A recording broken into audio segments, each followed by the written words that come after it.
देख रहे हैं सिटी इंडिया न्यूज चैनल हक की आवाज। पैराडाइज फंक्शन पैलेस महबूब नगर। रुकन असम्बली महबूब नगर अन्नम सिंह वासुडी ने कहा कि गुज़िश्ता कौंसिल इजलास खुशगवार माहौल में मुनक़िद हुई। उन्होंने आज म्यूनसिपल अलविदाई इजलास में मेहमान ख़ुसूसी की हैसियत से शिरकत की और कहा कि आज कौंसिल मेंबरान के चेहरे खुशी से मामूर हैं।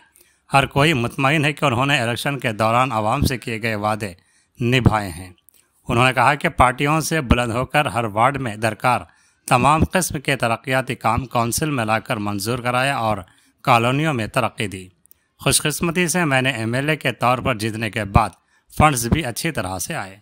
रुकन असम्बली ने कहा कि चूँकि अब महबूब नगर को कॉरपोरेशन के तौर पर अपग्रेड किया गया है, इसलिए हमें मरकज़ी और रियासती हुकूमतों से मज़ीद फ़ंड हासिल कर तरक्याती कामों को तेज़ी से अंजाम देना चाहिए। अब हम महबूब नगर म्यूनसिपालिटी से स्पेशल कैटेगरी में जा रहे हैं। म्यूनसिपल कॉरपोरेशन के तौर पर हमने अपनी इज्जत में इजाफा किया है और ये बड़ी बात है कि आपकी काउंसिल के दौर में ऐसा हुआ। इस मौके पर हमें रियासत के चीफ मिनिस्टर रेवंत रेड्डी से इजहार तशक्कुर करने की ज़रूरत है। उन्होंने इस बात पर खुशी का इजहार किया कि आनंद गौड़ ने म्यूनसिपल चेयरमैन का ओहदा संभालने के बाद बिला तफरीक तमाम जमातों को शामिल करने का मशवरा दिया। बगैर किसी छोटी गलती के दोस्ताना माहौल में कौंसिल की क़यादत की और महबूब नगर के विरसे को महफूज किया। उन्होंने वाज़ेह किया कि महबूब नगर की आखिरी कौंसिल जमहूरी तरीक़े से मुनक़िद हुई थी और महबूब नगर को एक अच्छा नाम मिला था और यह सब के ताउन से ही मुमकिन हुआ है। बाद अज़ां रुकन असम्बली ने कौंसिल मेंबरान का एजाज़ किया और मेंबरान के साथ ग्रुप फ़ोटो बनवाया।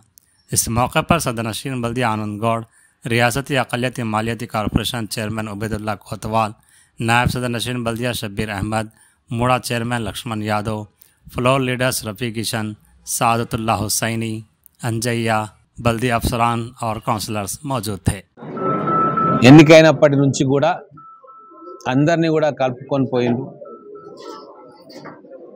ఆయనకున్న విస్తృతమైన సంబంధాల దృష్ట్యా ఈ పార్టీ ఆ పార్టీ అని భేదభావం లేకుండా ఈ కౌన్సిల్ని సమర్థవంతంగా అర్థవంతంగా ప్రగతిపూర్వకంగా నడిపించిండు। గతంలో మన చైర్మన్లు ఎటువంటి దార్శనికతను దూరదృష్టిని ప్రదర్శించిండ్రో వారి అడుగుజాడల్లో ఈ ఒక్క సంవత్సరం చైర్మన్గా చేసిన మిత్రులు ఆనంద్ కుమార్ గౌడ్ గారు కూడా అంతే ఎఫిషియెంట్గా మహబూబ్ నగర్ పట్టణానికి సేవలు అందించిండ్రు। కౌన్సిలర్స్ అందరూ కూడా మా చైర్మన్ గారికి వైస్ చైర్మన్ గారికి పూర్తి సహాయ సహకారాలు అందించిండ్రు।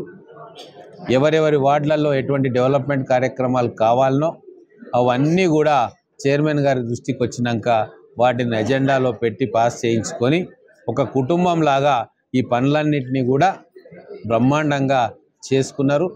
చైర్మన్ గారి పనితీరును పట్టణ ప్రజలందరూ కూడా హర్షిస్తూ ఉన్నారు। భవిష్యత్తులో ఇటువంటి సేవనే మహబూబ్ నగర్ పట్టణానికి అందించాలని చెప్పి మా వంతుగా మేము వారిని కోరుతా ఉన్నాం। ప్రతిపక్షంలో ఉన్న కౌన్సిలర్స్ కూడా మంచి సహాయ సహకారాలు అందించింది।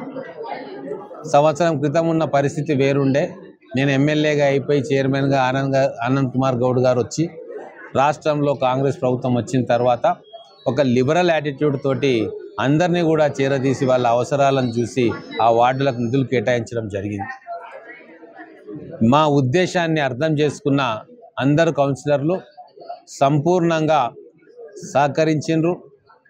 మా చైర్మన్ గారికి సహకరించిండ్రు, మాకు సహకరించిండ్రు।